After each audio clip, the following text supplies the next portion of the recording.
आज हम पढ़ेंगे अशोक के प्रमुख शिलालेख। ठीक है, अशोक के प्रमुख शिलालेख। ठीक है, भारत में शिलालेखों का प्रचलन अशोक के द्वारा किया गया। शिलालेखों का प्रचलन किसके द्वारा? अशोक के द्वारा। ठीक है, और इनकी जो शिलालेख है इनकी संख्या कितनी है? 14। अशोक के शिलालेखों की संख्या 14 है। ठीक है, लिपि उन्होंने जो शिलालेख लिखवाया है कौन कौन सी लिपि में? ब्राह्मी, खरोष्ठी, ग्रीक और अरामाइक। इन 4 लिपियों में जो अशोक के शिलालेख है, कितने लिपियों में? 4 लिपि, ब्राह्मी, खरोष्ठी, ग्रीक और अरामाइक। इसके बारे में थोड़ा सा आपको बता देता हूं। ये जो ब्राह्मी लिपि है,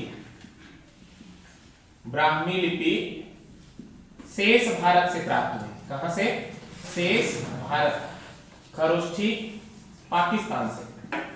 खरोष्ठी कहां से? पाकिस्तान। खरोष्ठी पाकिस्तान। ग्रीक व अरमाइक, ग्रीक व अरमाइक अफगानिस्तान से प्राप्त हुए। अफगानिस्तान से। इसको याद कैसे रखेंगे? देखिए, ब्राह्मी से बी हो गया, भारत से बी। ठीक है, ब्राह्मी में बी और भारत में बी, तो ब्राह्मी लिपि शेष भारत से, ऐसे याद रखेंगे। भारत। खरोष्ठी देखिए, खरोष्ठी पाकिस्तान। जैसे खरोष्ठी पाकिस्तान, पाकिस्तान क्या है हमारे लिए? खराब है। ख से खराब, समझ में आ रहा है ना? ख से खरोष्ठी। पाकिस्तान हमारे लिए क्या है? अच्छा देश नहीं है, खराब देश है। तो खरोष्ठी पाकिस्तान। और उसके बाद देखिए अरमाइक और ग्रीक। ठीक है, ग्रीक और अरमाइक कहां से? अफगानिस्तान। इसको ऐसे याद रखना, आ से अफगानिस्तान और आ से अरमाइक एवं ग्रीक। समझ में आ गया? लिपि कौन कौन सी लिपि का प्रयोग किया गया है? ब्राह्मी, खरोष्ठी, ग्रीक व अरमाइक। ब्राह्मी कहां से? शेष भारत से। खरोष्ठी कहां से? पाकिस्तान से।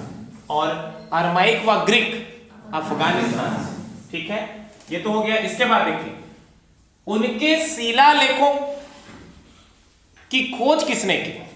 अशोक के शिलालेखों की खोज जो है पादरिटी पैंथलर के द्वारा 1750 में। खोज करता कौन है? पादरिटी पैंथलर। कब खोजा? 1750 में। पढ़ने में सबसे पहले सफलता किसने प्राप्त की? तो पढ़ने में सबसे पहले सफलता जो है जेम्स प्रिसेप। इसको ऐसे याद रख लेना, पढ़िएगा प्रिसेप। प से प्रिसेप और प से पढ़ने वाला। सबसे पहले जो है पढ़ने वाला कौन?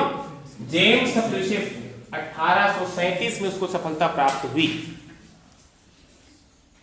अशोक के अभिलेखों को पढ़ने में सर्वप्रथम सफलता किसने प्राप्त किया? तो जेम्स प्रिसेप ने प्राप्त किया। किसने किया? जेम्स प्रिसेप। कब? 1837। खोज करता कौन है?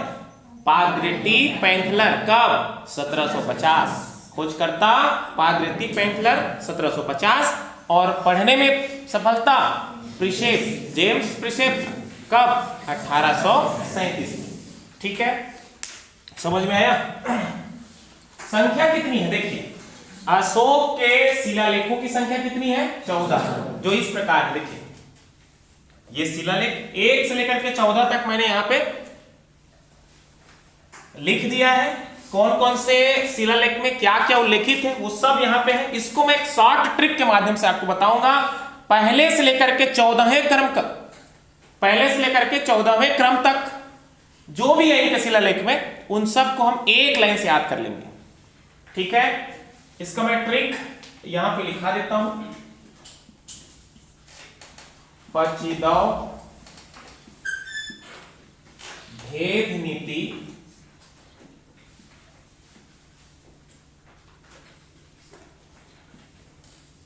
सिहित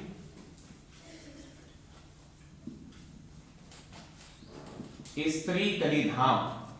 स्त्री कली धाम। ये ट्रिक बिल्कुल याद रखिए। पचिदौ भेद नीति सिहित स्त्री कलिधाम। सबसे पहले हम देख लेते हैं यहां पहला जो शिलालेख है इसमें पशु बलि की निंदा की गई है। पहले शिलालेख में क्या है? पशु बलि की निंदा। देखिए प से क्या हो गया, पशु बलि की निंदा। प से क्या हो गया, पशु बलि की निंदा। दूसरे में देखिए, मनुष्य व पशु दोनों की चिकित्सा व्यवस्था, मनुष्य पशु दोनों की चिकित्सा व्यवस्था। तो ची से क्या हो गया, चिकित्सा व्यवस्था, चिकित्सा व्यवस्था।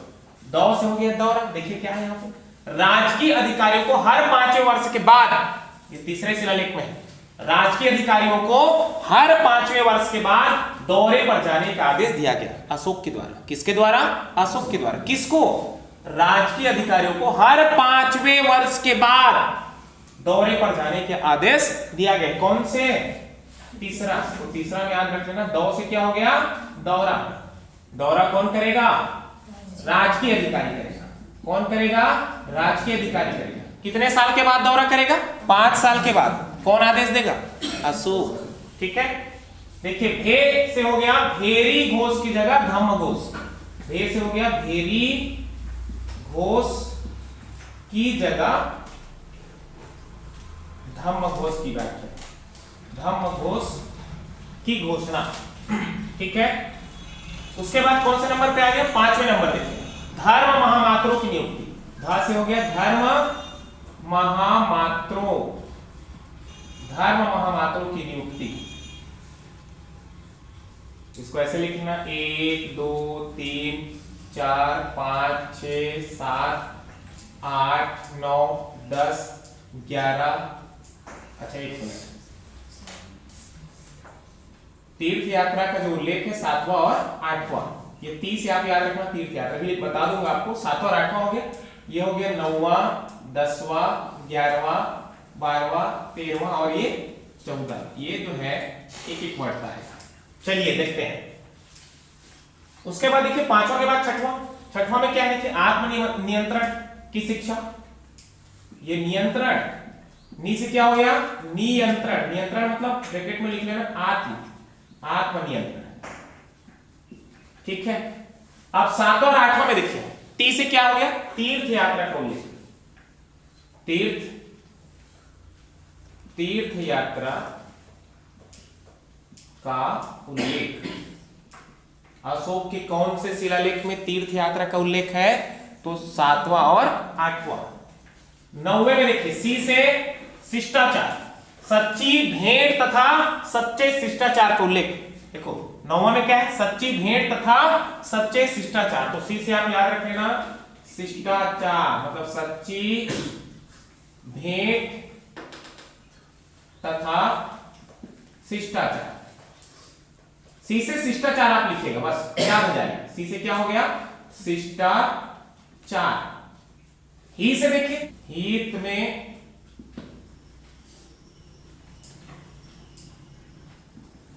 सोचे, ब्रैकेट में लिख लेना प्रजा की। देखिए यहां पे देखो 10वां अभिलेख ये कहता है कि अशोक द्वारा आदेश दिया गया है कि राजा तथा उच्च अधिकारी हमेशा प्रजा के हित में सोचे। किसके हित में सोचना है, प्रजा के। ही से हो गया हित में सोचे, तो किसके हित में सोचना है, जितने भी अधिकारी हैं उनके, प्रजा के हित में। ठीक है, ध से देखिए 11, धम्म की व्याख्या की गई है। 11वां में ध से हो गया धम्म की व्याख्या, धम्म की व्याख्या। उसके बाद 12वां में देखिए स्त्री महामात्रों की नियुक्ति, स्त्री महामात्रों की नियुक्ति। देखिए उसके बाद 13 आ गया कलिंग विजय, कलिंग विजय। ठीक है, और 14वें एवं अंतिम जो शिलालेख है उसमें अशोक के द्वारा कहा गया है, किसको कहा गया है, जनता को, कि आप जो है धार्मिक जीवन व्यतीत करें। धाम मतलब धार्मिक जीवन व्यतीत करने। ठीक है, अब देखो इसको मैं आपको बता देता हूं। पहले अभिलेख में देखिए पा से क्या है, पशु बलि की निंदा। प्रथम अभिलेख क्या कहता है, पशु बलि की निंदा। अशोक के पहले जो अभिलेख है, शिलालेख है, उसमें किसकी निंदा की गई है, पशु बलि की निंदा। उसके बाद देखिए दूसरा ची से क्या हो गया, चिकित्सा व्यवस्था। किसके लिए, मनुष्य व पशु दोनों के लिए। किसके लिए, मनुष्य व पशु दोनों के लिए। तीसरे जो शिलालेख को क्या कहता है? तीसरे शिलालेख में राजकीय अधिकारियों को हर 5 साल के बाद दौरे पर जाने का आदेश देता है। ठीक है, दौरे पर जाने का आदेश। तो देखिए दौ से क्या हो गया? दौरा।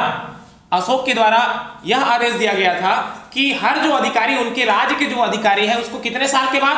5 साल के बाद। कहां जाने के लिए? दौरे पे जाने के लिए। ठीक है, उसके बाद चौथा अभिलेख देखिए। चौथा क्या कहता है? चौथा भे से क्या हो गया? भेरी घोष की जगह धम्म घोष की व्याख्या। भेरी घोष की जगह धम्म घोष की व्याख्या। पांचवा देखिए, धर्म महामात्रों की नियुक्ति। छठवा, आत्मनियंत्रण की शिक्षा दी गई है। छठवें में क्या है? आत्मनियंत्रण की शिक्षा। सातवां और आठवां अभिलेख अशोक के तीर्थ यात्रा का उल्लेख करता है। अशोक के तीर्थ यात्रा का उल्लेख कौन से अभिलेख में है, ऐसा पूछा जाएगा तो उसके 7वें और 8वें अभिलेख में। ठीक है, 9वां अभिलेख क्या कहता है? देखिए, सच्ची भेंट तथा सच्चे शिष्टाचार का उल्लेख। 10वां क्या है? देखिए, अशोक द्वारा आदेश दिया गया कि राजा तथा उच्च अधिकारी हमेशा किसके हित में सोचे? प्रजा के हित में सोचे। तो देखो, हित में सोचे। 11वां अभिलेख क्या कहता है? धम्म की व्याख्या। तो 11वें अभिलेख में किसकी व्याख्या की गई है? धम्म की व्याख्या। 12वें अभिलेख में देखिए, स्त्री महामात्रों की नियुक्ति एवं उनके सभी प्रकार के विचारों का सम्मान। स्त्रियों के सभी प्रकार के विचारों का सम्मान, या और क्या? स्त्री महामात्रों की नियुक्ति। कौन से शिलालेख में? 12वें शिलालेख। 13वें शिलालेख जो कि बहुत ही महत्वपूर्ण है, याद रखिएगा। ये जो 14 शिलालेख है, 14 शिलालेख में सबसे महत्वपूर्ण है उनका 13वां शिलालेख। इसके बारे में आपको थोड़ा सा बताता हूं। देखिए, किसका वर्णन किया गया है? कलिंग विजय। अशोक के द्वारा जो है 261 ईसा पूर्व में कलिंग विजय किया गया। कलिंग को उन्होंने जीता। कब जीता? 261 ईसा पूर्व में। इस जो है युद्ध में बहुत सारे जो है क्षतियां, हानियां हुई थी, बहुत मारकाट हुआ था, जिसको देख करके अशोक का जो हृदय क्या हो गया? परिवर्तित हो गया। देखो लिखा है यहां पे, अशोक के हृदय परिवर्तन। कौन से युद्ध के बाद? कलिंग युद्ध के बाद। कब? 261 ईसा पूर्व। किस अभिलेख में उसका उल्लेख मिलता है? तो 13वें शिलालेख में। अशोक के कौन से शिलालेख? 13वें शिलालेख। 13वें शिलालेख में क्या? कलिंग विजय का वर्णन एवं अशोक के हृदय परिवर्तन के बारे में। उसके हृदय परिवर्तित हो गया। उसके बाद उन्होंने बौद्ध धर्म को ग्रहण किया था। याद रखिएगा, कौन सा धर्म को अपनाया था? बौद्ध धर्म को। और देखिए, 5 यवन राजाओं के नाम का भी उल्लेख मिलता है। 5 यवन राजाओं के नाम का उल्लेख कौन सा अभिलेख में? 13वें अभिलेख में। याद रखिएगा, कौन से शिलालेख में? 13वें। और 14वें नंबर पे है, अशोक ने जनता को धार्मिक जीवन बिताने के लिए प्रेरित किया। कौन से अभिलेख में अशोक ने जनता को धार्मिक जीवन व्यतीत करने के लिए प्रेरित किया? तो उसका वर्णन जो है हमको 14वें शिलालेख से मिलता है। ठीक है, मैंने 14 जो है शिलालेख के बारे में आपको बता दिया। ट्रिक देखिए, एक शॉर्ट ट्रिक। इस ट्रिक के माध्यम से आप 14 के 14 जो शिलालेख में क्या क्या उल्लेखित है, बिल्कुल आप याद रख सकते हैं। देखिए, पचिदौ भेद नीति सिहित स्त्री कली धाम। पचिदौ भेद नीति सिहित स्त्री कली धाम। प से क्या हो गया? पहला में पशु बलि की निंदा। ची से क्या हो गया? चिकित्सा व्यवस्था। चिकित्सा व्यवस्था किसके लिए? मनुष्य और पशु दोनों के लिए। और दौ से क्या हो गया? दौरा। अशोक ने आदेश दिया उनके उच्च अधिकारियों की हर 5 साल के बाद आप क्या करो? राज्य का दौरा करो। भे से क्या हो गया? भेरी घोष की जगह धम्म घोष की व्याख्या या वर्णन। धा से क्या? धर्म महामात्रों की नियुक्ति। नी से क्या हो गया? आत्मनियंत्रण की बात। कौन से? 6वें नंबर पे। क्रम से लिख देना। ठीक है, यहां पे एक चीज याद रखना, तीर्थ यात्रा का जो उल्लेख है, ठीक है, तीर्थ यात्रा का उल्लेख 7वां और 8वां, ये दोनों जो है उनके अभिलेख में है। 7वें और 8वें किसका उल्लेख? तीर्थ यात्रा का उल्लेख। सी से क्या हो गया? देखो 9वें में शिष्टाचार, सच्ची भेंट और सच्ची शिष्टाचार। ही से क्या हो गया? हित में सोचना है। किसके हित में सोचना है? अशोक ने आदेश दिया कि आप जितने भी उच्च अधिकारी उनको आदेश दिया कि आप हमेशा किसके हित में सोचे? प्रजा के हित में सोचे। उसके बाद धा से देखिए धर्म की व्याख्या। कहां पे? 11वें नंबर पे, 11वां शिलालेख। ठीक है, उसके बाद देखिए 12 में स्त्री महामातृ की नियुक्ति तथा उनके विचारों का सम्मान। और कली मतलब देखिए 13वें शिलालेख में कलिंग विजय। कलिंग विजय, हृदय परिवर्तन। और 5 जो है यवन राजाओं के नाम। कौन से अभिलेख में? 13वें। कलिंग विजय बिल्कुल याद रखिएगा। कब हुआ मैंने बता दिया? 261 ईसा पूर्व। ठीक है, इसी के बाद, इसी युद्ध के बाद अशोक का हृदय क्या हो गया? परिवर्तित हो गया, द्रवित हो गया था। ठीक है, फिर उन्होंने कौन से धर्म को अपना लिया? बौद्ध धर्म। और 14वें एवं अंतिम जो है इनके जो शिलालेख है, इसमें अशोक ने जनता को जो है कौन सा जीवन? धार्मिक जीवन व्यतीत करने के लिए क्या किया? प्रेरित किया। ठीक है, फिर समझ में आ गया ये अशोक के प्रमुख शिलालेख। पढ़ने में सफलता सबसे पहले किसने? पढ़ेगा कौन? प्रिसेप। कब? 1837। पढ़ेगा कौन? प्रिसेप। खोजेगा कौन? पादरिटी पैंथलर। सबसे पहले खोजता कौन है? तो पादरिटी पैंथलर खोजता है 1750। कब खोजता है? 1750। ठीक है, कितनी है संख्या? अच्छा, इनके जो अभिलेख इनको 3 भाग में बांट दिया गया, शिलालेख, स्तंभलेख और गुहालेख। शिलालेख, स्तंभलेख और गुहालेख, इसके बारे में बाद में आपको बता दूंगा। सबसे पहले शिलालेखों का प्रचलन किस शासक के द्वारा या किस शासक के काल में? तो आप बिल्कुल अशोक का नाम याद रखिएगा। सम्राट अशोक के काल से ही शिलालेखों का प्रचलन भारत में क्या हुआ है? प्रारंभ हुआ है। ठीक है, फिर ठीक।